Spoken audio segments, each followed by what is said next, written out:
Okay, we are going to go ahead and get started. We have a room full of very nervous 10 and 11-year-olds, and they're excited to show you this, but at the same time they're ready to throw up, they're ready to faint, they're ready to pass out right now. So I'll act like a movie theater, and I'm going to ask everybody to please silence their cell phones, first of all. Interruptions are going to be very problematic for us. And then, this is the only microphone we have, and it only stays with the narrators. Everybody on stage is relying on their voice to carry through this giant room. And a lot of them are having some trouble with that right now. So it's very important that we remain super quiet for them, because it gets very hard to hear back there with no microphones. So, do I need a microphone? Okay. Before we get started, I kind of want to just explain a little bit about the process of this and why we do it. And it's important for me to tell you that we are not here to necessarily entertain you. While I hope you have a good time, and I hope you are entertained, this is more of a presentation of hard work, teamwork, practices and practices and practices, and as you guys know, being here at 7:30 and staying here till 5, this is kind of a culmination of a month's worth of work and kids stepping out of their comfort zone. A lot of boys saying they never dance in front of anyone are going to dance in front of you tonight.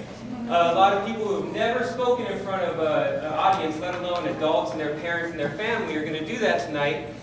And that's what it's about. It's about kids doing stuff that they've never done before, doing things that they're not comfortable doing, and becoming better people for it.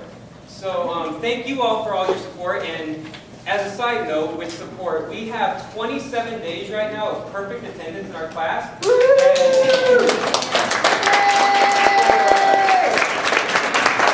For the entire school year, we actually have only one absence. So thank you guys for getting your kids here every day. Thank you again for getting the food here today. At 5 o'clock after the show, we'll have a good time, relax and eat, and enjoy. So I hope you enjoy yourself. I hope you are proud of your children. They've done a wonderful job, and they've worked really hard for you. So without further ado, I'm going to just kind of tell you a little bit about what we'll be seeing. You're first going to see a presentation about Cesar Chavez, and the kids learn a lot about him as a civil rights leader and what he did for farm workers and migrant workers in the 50s, 60s, 70s, and all up until 1992 when he passed away. Then you will see a little dance called, and I say it incorrectly for those of you who speak Spanish, but the El Jarabe Tapatio. And then you will see a little play about Roberto Clemente, who was one of the first Latino baseball players in the major leagues, and he's from Puerto Rico, and there's a little biography of him. Then you will be exposed to a little story that most of you are probably familiar with, and I butcher this every time, but I believe it's called La Llorona? Yeah. Yeah? Okay. And they're going to do a little bit of that, and that'll be in English and Spanish for those of you who speak Spanish. It'll be in both languages. And then we'll end it with a little interpretation of the Battle of the Alamo that took place in San Antonio against General Lopez de Santa Anna, I believe in Texas. Yes, wait, Santa Anna.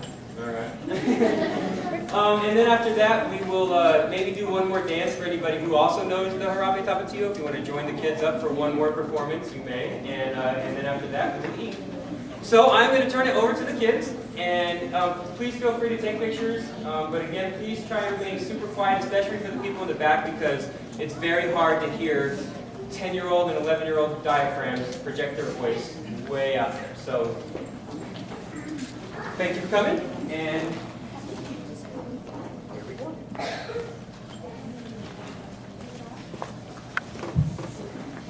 In 1937, during the Great Depression, times were hard for most Americans. Prices for common goods were high, while wages hit an all-time low. Farmers especially suffered. Markets were oversupplied with fruits and vegetables. As a result, wages dropped to the lowest in 50 years. Farm owners were unable to pay their bills and lost their land. The depression hit the Chavez family. One afternoon, 10-year-old Cesar Chavez walked into his kitchen and found his father sitting at the kitchen table instead of working in the field. His mother had opened all his drawers and cabinets and packed all his silverware. But Mom, what's happening? What are you doing? Why are you packing? We can't pay the bills. The bank's taking over the farm. No, I'm not leaving. I don't want to go. Caesar, it'll go back to back. We have no choice. Don't blame your man. Any money. The can't remember we've grown. Someone will help us. Who our friends or family? They're bad off as we are. We already owe the bank money I can't pay. What will we do? Where do we live? I'll ask other farmers who will follow the crops. Follow the crops. What does that mean? The crops don't go anywhere. We'll travel across the country. We'll follow the trail of different crops as they ripen. We'll begin picking cotton in Texas. When the cotton's all picked, we'll come back to Arizona and then go to California to pick grapes. Go on and pack, Caesar. We have to leave soon. Caesar had to leave his friends in the only home he'd ever known behind. Many families in the Southwest were also forced to make the same decision as Caesar did. Overnight, they changed from farm owners to farm workers. Because they migrated with the crops, they were known as migrant workers. Several migrant workers were often mistreated, overworked, and unfairly paid. It was common to find several families living in one small filthy shack. Farm owners kept the living conditions unpleasant so that the farm owners wouldn't get comfortable and feel tribute. Since there were no state wages for farm workers, farm owners paid whatever they pleased. Sometimes farm workers were often paid with food and sometimes with money. Since they were paid with the amount of food they picked, it was not uncommon to find several families, including children, working in the fields. Caesar Chavez learned to pick grapes and other fruits at a very young age. You and your brothers and sisters have worked hard, Cesar. What type of fellow wages for the week? I'll take all of you to the pool. Can we have popcorn too? Of course. When he and his father arrived at the farmer's house, Caesar noticed that the man's truck was gone. Caesar knocked on the door. He knocked harder. The front door swung open and Caesar looked inside the house. Papa, look, there's no one living here. We've been swindled. Swindled? What does that mean? Cheated. The man blew away, so he's going to have to pay us. He knows we can't wait for him to come back. We've got to move to the next crop. That's not fair. What are we going to do?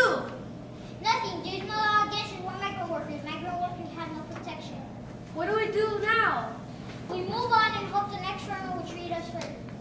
The years passed. Young Caesar grew up, got married, and had a family of his own. Since times were still hard for Caesar, he still managed to save enough money to buy a small house in a small community of Si Puedes when trying to get out if he can.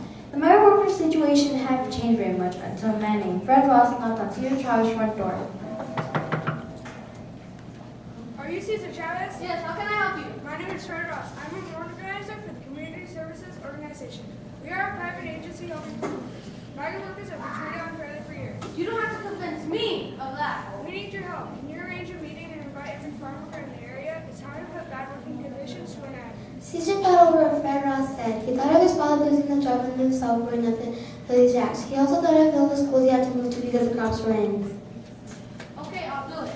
One more thing. You'll do the talking. Who, me? No way. You know just what it's like to be a migrant worker. No one's going to listen to me. I just did. You know what I mean. What am I supposed to say? Don't worry. You'll find the words.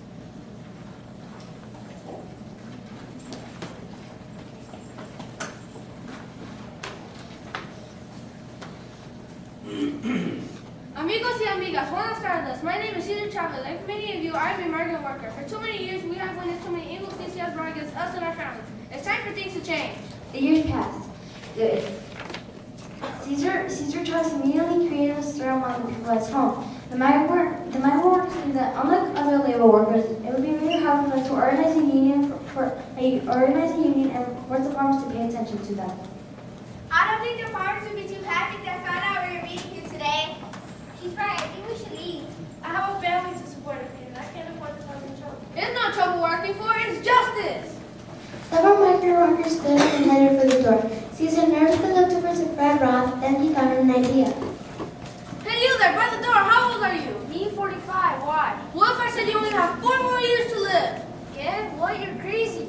Oh, Caesar's right. According to the statistics, the average migrant worker lives to about 49. The average American lives to about 70. Do you know why our time is cut so short? It's right in front of you, amigos. Look at your living and working conditions. Working conditions are bad. They're bad every time. Yeah, 2 families living in my shop. That's nothing. There's 3 families living with us. My room is so bad that the one isn't good every night. We know how far it is. That's why a little say tied in the body last year. We have to protect our families. We have to protect ourselves. Working conditions are bad. I cough all the time. It's pesticide agents keep the bugs on the crop. I painted twice. Twice working too hard into the hot sun. Me too. I'm always calling, and I think that it's a pill, but I can't afford a doctor. Do you see what's happening here? What have we done to be treated this way? Nothing, nada. Yes, that's right. We're all being treated unfairly. It's time for things to change. But how? We organize a farming union. Then the farmers know what real power is. Yes, yes, viva la casa! Cesar Chavez and his family stopped working in the fields. They began devoting all their time to La Causa, the cause.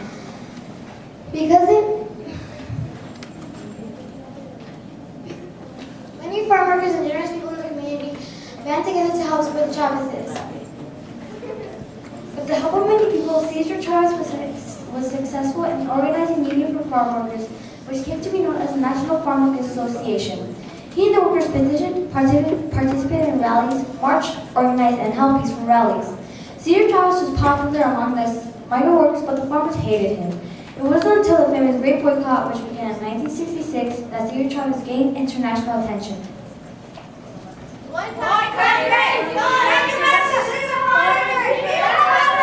Here we are in sunny California with Cesar Chavez and our local farmer. Both are workers in Cesar Chavez can tell us what's happening around here. We're asking people not to buy or eat grapes. Why? Because if people don't buy or eat grapes, the farmers can't sell them. But now make the farmers lose money. Why do you want to hurt the farmers from America? Because after many, many years of loyal service, the farm workers are still being mistreated. Hold on a minute, Chavez. I've never mistreated any one of you. Then why don't you listen to what we have to say? What is that, Cesar? We demand better living and working conditions, also minimum wage. It can't be the fun business. Plus, if there aren't any farmers in what you work for. It took years, but eventually the boycott grew a success. People from California to New York took part in this protest. As demand for grapes dropped, so did the prices. This proved devastating to the great farm workers of America. Boycott grapes. Mr. Woods, you know I was going to mention you. Why? My business is suffering. I haven't been able to sell grapes for weeks. Nobody's buying grapes. They're just sitting there rotting in the vine. Okay, I'm ready to listen to what you have to say. The Great Boycott officially came to an end on June 14, 1969. The following year, the nation's first table contract was signed. This contract provided a wage increase for farm workers. This also provided use of certain pesticides such as DDT. Cesar Chavez began to fight for the rights of farm workers until the day of his death on April 22, 1993. The end.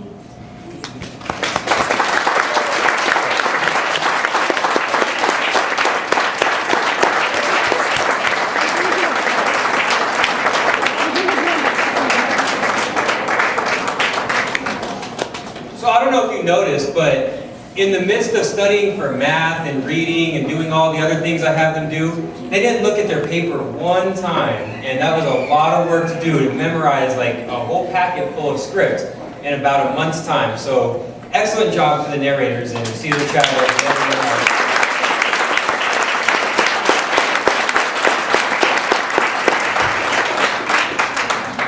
And now let's dance.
him that, but I don't even know how to say that dance correctly. So if you know Sonia in the office, Miss Sonia Gonzalez, please tell her she did a fabulous job teaching them from the basic step to the turns.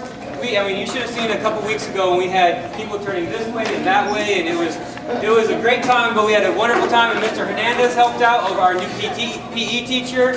So please give them a round of applause.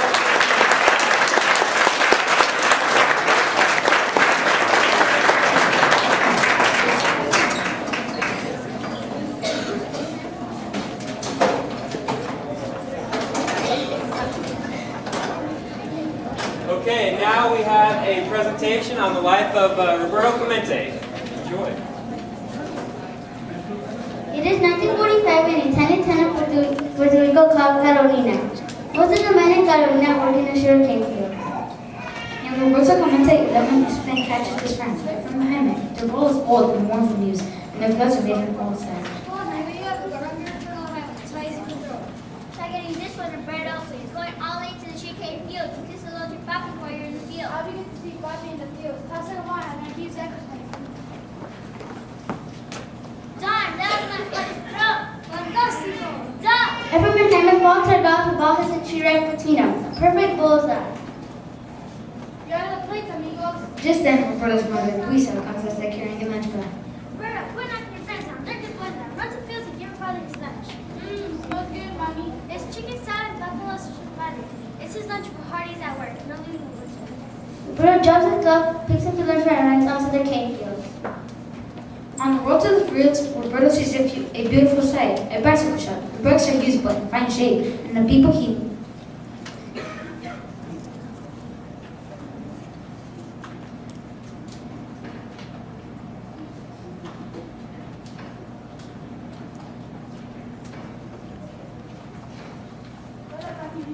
Dr. Roberto.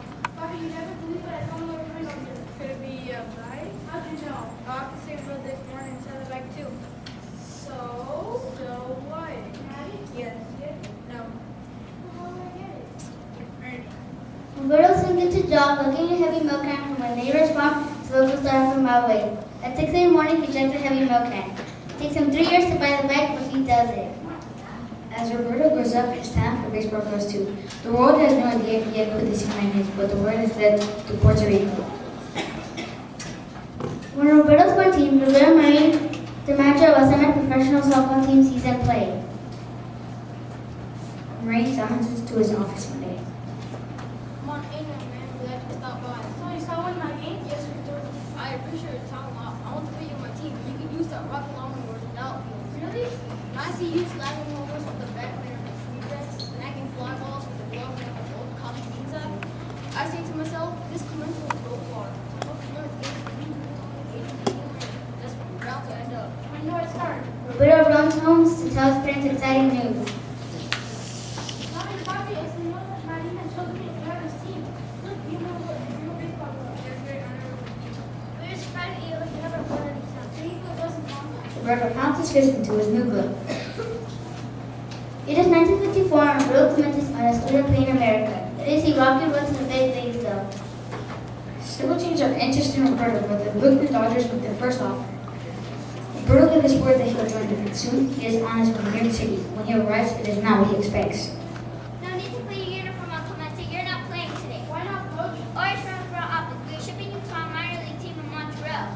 But I want your best cookies, coach. You want the truth, kid? You're too good. He, the Giants, are trying to draft you. If you go, our main competition will get even stronger. The Giants already have Willie Mays, the best drill league. Samples know that they got Roberto too, they've been unstoppable. We're going to keep you from him by sending you to our minors in Canada. Don't expect much better to get there either. This is not good news for Roberto. But everything's all a little kid. Now baseball's my job. Is there anything you want to agree to? There's one team. They're no snakes, so they're no threats to us. The Pittsburgh Pirates. Playing for the worst team is better than playing the Mates at all. Roberto Clemente joins the Pittsburgh Pirates in 1955. Pittsburgh is a strange city to Roberto. There are very few people of Hispanic heritage there, unlike New York City. Roberto's English is limited, and the people he meets don't make him feel welcome. Do any Puerto Ricans play in the big leagues? There are other problems. Puerto Rican baseball stars are in the big league. Black players and other people called often treated very badly. And do they speak English or go either? Go back to Mexico or Burberry's. Opposing Wilmington's ban racist insults.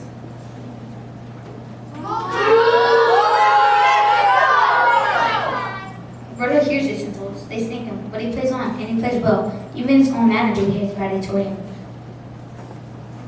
Roberto's called to the office of Pirates. Manager Murtaugh.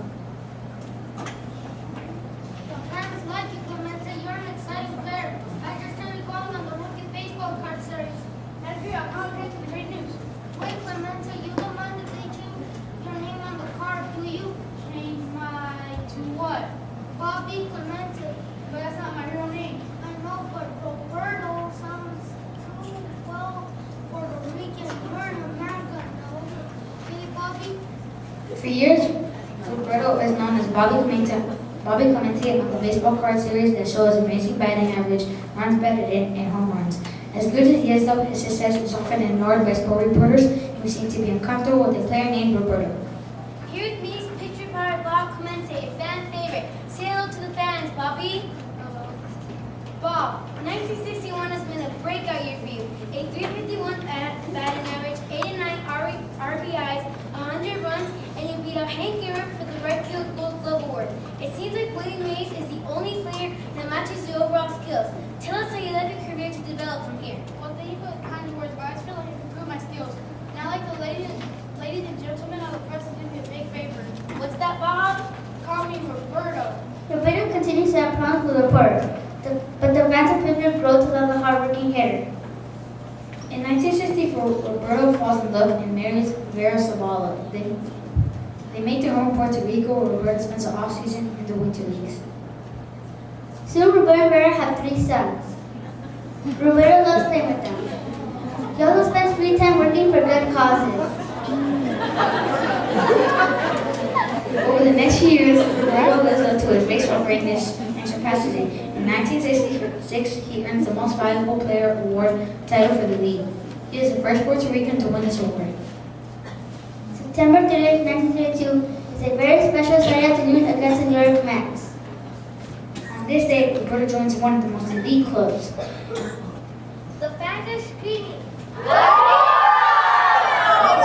As Clemente approaches to the batter box, and with 2,999 hits, that is a quick pitch. Clemente connects to the left center field gap. With 2,900, ladies and gentlemen, Clemente is the next major league in history to collect 3,000 hits and to earn the remarkable milestone. When the season is over, Roberto goes on to Puerto Rico as usual. On December 23, 1972, he and Vera got the terrible news that earthquake has hit Central American country, Nicaragua. The earthquake has killed 7,000 people and at least like 250,000 homeless. I wonder how all our friends are doing. Because so many kids at that international tournament. There, it breaks my heart. Babies are dying out there. We must collect money, food, medical supplies, and clothing for the poor people. But they're doing it good. But for the political situation there is very bad. I know, but we can't trust the dictator of Nicaragua. We do everything for wisely and changing people. Then what can we do? I'll go there myself and make sure the flag gets to the right people. Or better, no, it's too risky. See, there's a verse, but I must help remember my parents give me their baby son, the blessing. I must try to give that baby son to others. Roberto and Vera spend the rest of the Christmas holiday organizing relief efforts. On New Year's Eve, December 31st, 1972, the flights are ready to be flown to Nicaragua in an old Union plane. The flag is delayed several times because of mechanical problems, but this will never stop Roberto from his promise.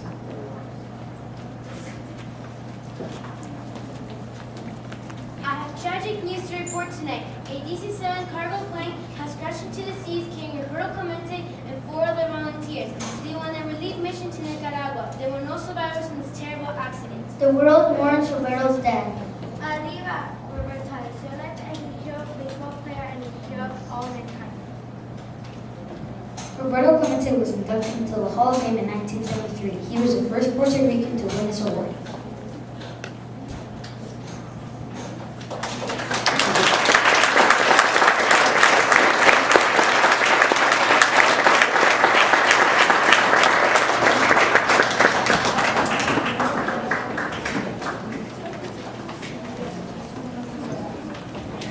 So because I didn't think they had enough to do over one weekend, I gave them a surprise part, last Thursday? Yeah. Last Thursday I gave them a new part to learn for today, and in a matter of days they whipped this together and it turned out pretty well. This is our La Llorona story.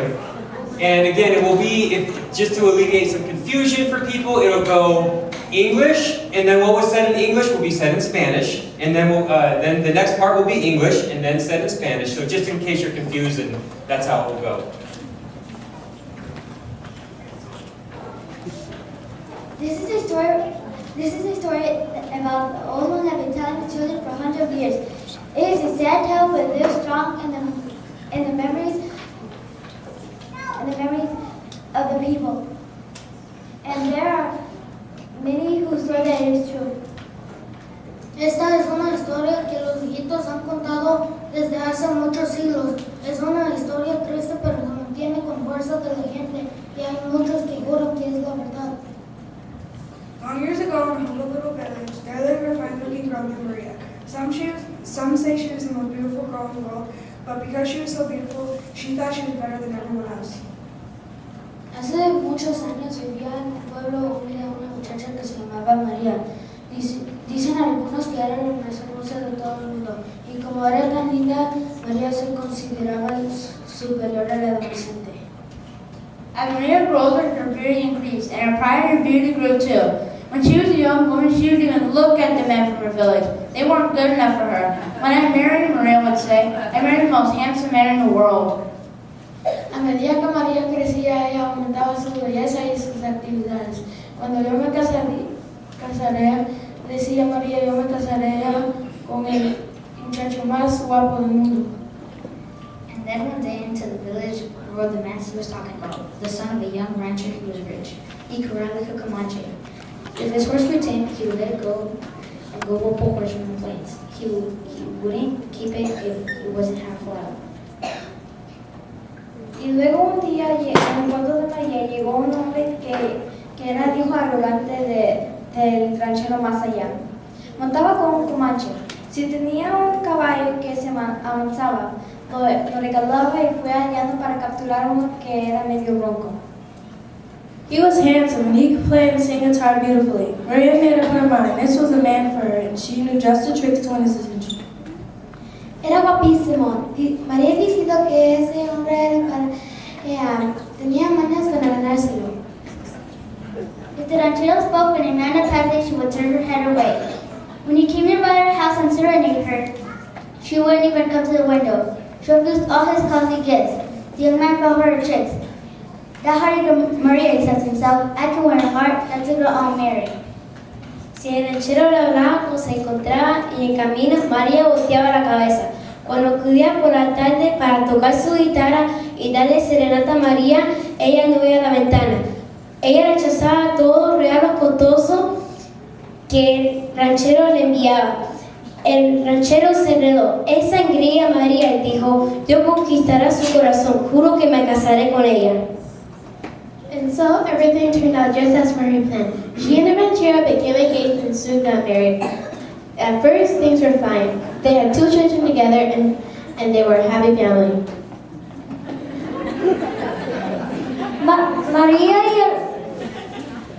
Todo salió como María había tramado.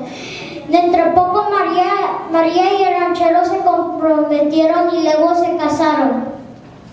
Todo estaba bien al principio, tuvieron 2 hijos.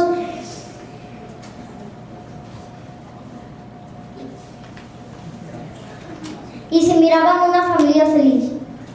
But after a few years, the ranchero went back to the wildlife of the prairies. He would leave town and be gone for months at a time.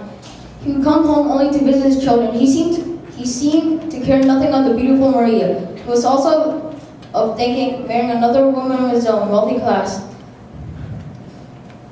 As proud as Maria was, she became very angry at the ranchero. She also felt anger on her children because he paid more attention to them, but just ignored them. Pero pasaron varios años y el ranchero volvió a la vida bárbara de Liana. Estuvo fuera del pueblo por meses. Cuando volvió a casa nomás era para visitar a sus niños. No parecía sentir nada por ver a María. Hasta hablaba de dejar al lado de María para casarse con una mujer muy rica. Siendo tan orgullosa, claro que María se enojaba con el ranchero. También se enojaba con con sus niños, porque les mostraron mucho cariño mientras le ignoraban. One evening, as Mary was strolling with her two children on the shady pathway near the river, the ranchero came by on a carriage. An elegant woman sat on the seat beside him. He stopped and spoke to her children, but did not look at Maria. He soon moved his horses on up the street. Una tarde, cuando se paseaba María por la alameda del lado del río, el ranchero pasó en un coche ligero. Una dama elegante estaba sentada a su lado. Paró el coche, saludó a sus hijos, pero no le dio ni un vistazo a María. Así todos los caballos cayeron. When she saw the temper raged, filled Maria and turned against the children. And although it is said to tell the end in this story that in her anger Maria seized the two children and threw them into the river. Al ver todo eso, María sintió una rabia terrible y toda la emoción de llanto contagios. Ya que de lágrima decirse con toda su rabia, María agarró sus dos niños y arrojó al río. But as they disappeared down the river, she realized what she had done. She ran down the bank of the river, reaching out her arms to them, but they were long gone. On and on ran Maria, driven by the fear that filled her heart, until finally she sank to the ground and lay still. The next morning, a traveler brought word to the villagers that a beautiful woman lay dead on the ground. That is where they concluded, and I laid her to rest where she had fallen. Pero al verlos llevado río abajo, María se dio cuenta de lo que había hecho. Echó a correr por la orilla del río extendiendo los brazos hasta que se cayó orientadamente al suelo, impulsada por temor que llenó su corazón. A la mañana siguiente, un viajero vio tendida a una linda mujer muerta y contó las noticias ahí de los pueblos. Ahí es donde encontraron a María y ahí es donde la iban a enterrar. When the first night she was in the grave, the villagers heard the sound crying down by the river. At first they thought it was the wind they were hearing, but when they listened more carefully, they heard the words, "Hide my children." A voice sobbed pitifully, "Where are my children?" And they saw a woman walking up and down the bank of the river, dressed in a long white robe as if just ready for burial. On many a dark night, they saw her walk up and down the bank of the river, but more often they would hear her cry for her children. They no longer spoke of her as Maria. They called her La Llorona, the weeping woman, and that is the name she has come to this day. Por aquella misma noche, el gente del pueblo oyeron algo como los llantos cerca del río. Al principio pensaron que era el viento, pero al escucharlos bien oyeron palabras: "Ay, mis hijos", en voz lastimosa. "¿Dónde están mis hijos?". Debieron andar por la orilla del río a una mujer vestida de un manto blanco y blanco como el que habían usado para vestir a María al entrarla. Muchas noches oscuras debían recorrer la ribera, pero más a menudo le oían llorar por sus niños, así que dejaron de llamarle María y le llamaron La Llorona, y con ese nombre es conocida hasta ahora. Be still one day onwards, when the ghost dark in his side, La Llorona will be searching about. Be careful, she might mistake you as one of her own children. When down through the years, children have been chased by the flying ghosts, and some have even been caught. Tengo que abrir a los chicos. Vamos a descubrir que hay veces dentro de la casa. Que la Llorona puede ser aquí buscando a sus hijos. Ten cuidado, no pueda confundir a uno de sus hijos. Cuentan de muchos niños que han sido perseguidos y han sido agarrados. Is the story really true? Who knows? Some claim it is, others say it isn't. But the old ones still tell it just as they heard it when they were old. And those who care today will tell it to their children and grandchildren. ¿Era cierta esa historia? ¿Quién sabe? Algunos dicen que sí, otros dicen que no. Los ancianos la cuentan a sus niños de misma forma como la oyeron cuando ellos mismos estaban niños. Y algún día, los niños de hoy la contarán a sus propios hijos y nietos.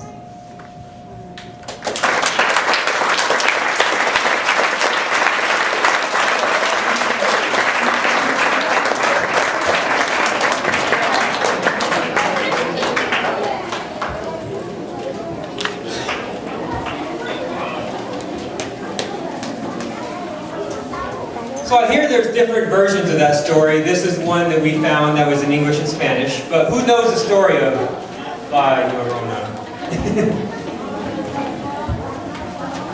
Okay, as we set up for the Battle of the Alamo, after this is over, if you would like to head over to whatever food dish you brought, and we're going to do it kind of like buffet style and just go up and kind of get what you want. I know there's plates in different spots back there, but and after that we'll relax. So here is the Battle of the Alamo, as told from a true story of someone named Enrique Esparza and his family, and their experience for the Battle of the Alamo.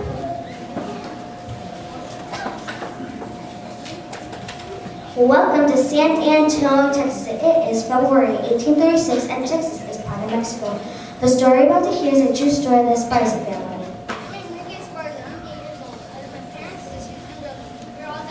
Tejano Mexicans who have lived in Texas all their lives. Most of the people living in Texas were Americans, also called Anglos. Some of them had come to be free from the government, and yet come to do good land from their families.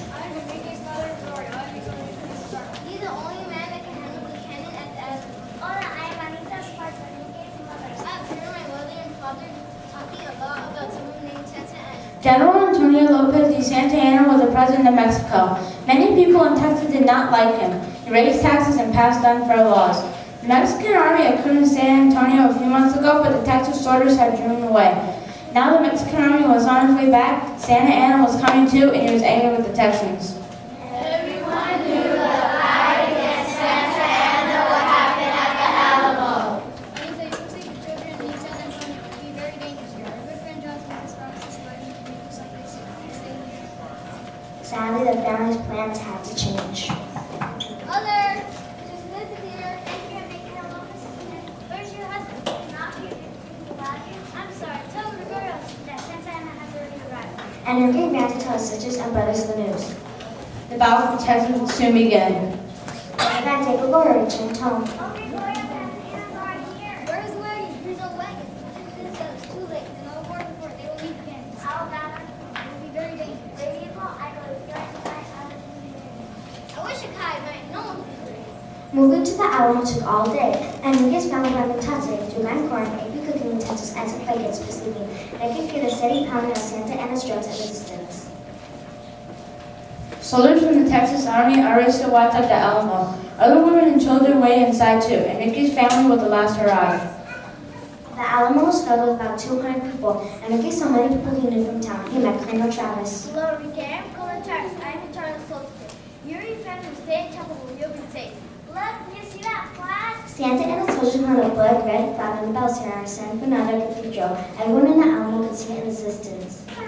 The flag on Santa Ana and his soldiers would take no prisoners. They planned to kill anyone who tried to escape or surrender. I shall never surrender or be I'm God of the soldier. Colonel Travis fired a shot from a cannon on the roof of the Alamo.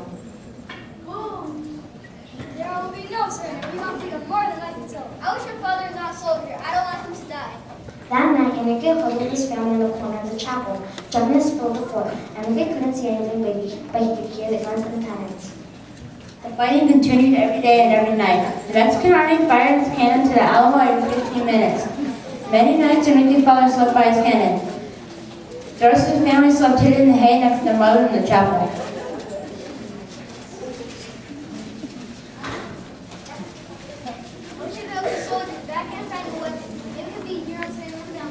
But there was not enough weapons for everyone. There was even less ammunition for the rifles and cannons.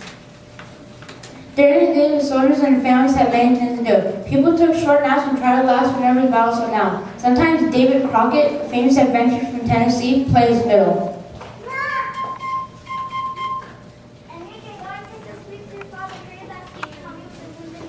7 days after the fighting began, a message came from Santa Ana. He called for a 3-day armistice. During this time of fighting, people could surrender or leave the Alamo. What will we do if we say to leave? Even if we surrender, none of will be left, and if all rather die fighting. Please save the children and leave. I'll stay here and fight. Our family will stay together. They can one they kill us all. Our freedom is worth fighting for. The armistice ended. Day after day, the Anglos and the Tejanos and the Alamo fought hard against the Mexican army.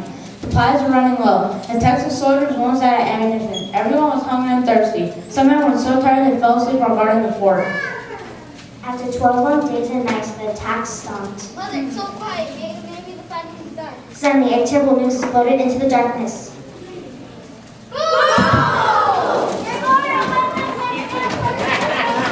Santa and his soldiers tore through the fort. They fired everywhere. They drove open the door to the chapel. Mickey felt sick. He wondered if he was about to die. He shut his eyes. The soldiers fired their weapons. Bullets whizzed past the women and children, but the bullets missed them all, and Ricky ran to the corner of the chapel with a rose for his family. At daylight, soldiers searched the chapel's rooms. One soldier poked at Mickey's mother with the bayonet. Where's your money? I have no money. The soldier stopped her. And Mickey wanted to scream too. Leave him alone. The woman I'm sure you're not meant to be here. Take them to the house in the plaza. And Mickey's family walked through the Alamo towards the plaza. The smoke was thick and burned in Mickey's eyes. He saw the bodies of Anglos and Tejanos, but he tried not to look at them. Santa wants to see you. Well, do you know Santana do this? I am here from Santana. What does it mean? I'm here from Sparta. What does your husband? My husband's dead. I'm at Alamo. Brother, family. My husband's brother and my sister in the army. Santa Ana nodded and gave Enrique's mother a blanket and $2 silver dollars. You can go now. There was nothing Enrique could do. He clenched his hands tightly at his side and stared at the man who killed his father. And harmed the rest of his life, even years later when Anglos and Tejanos were free from Mexico.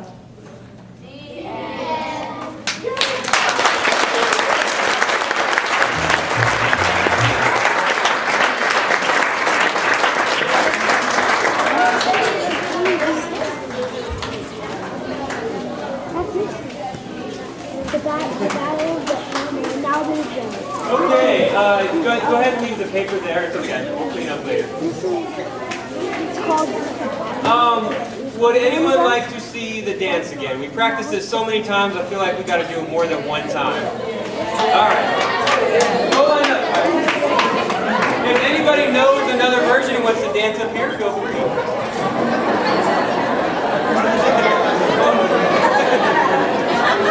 You'd see me doing that.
after a month and a half of work, we are done. And thank you for coming.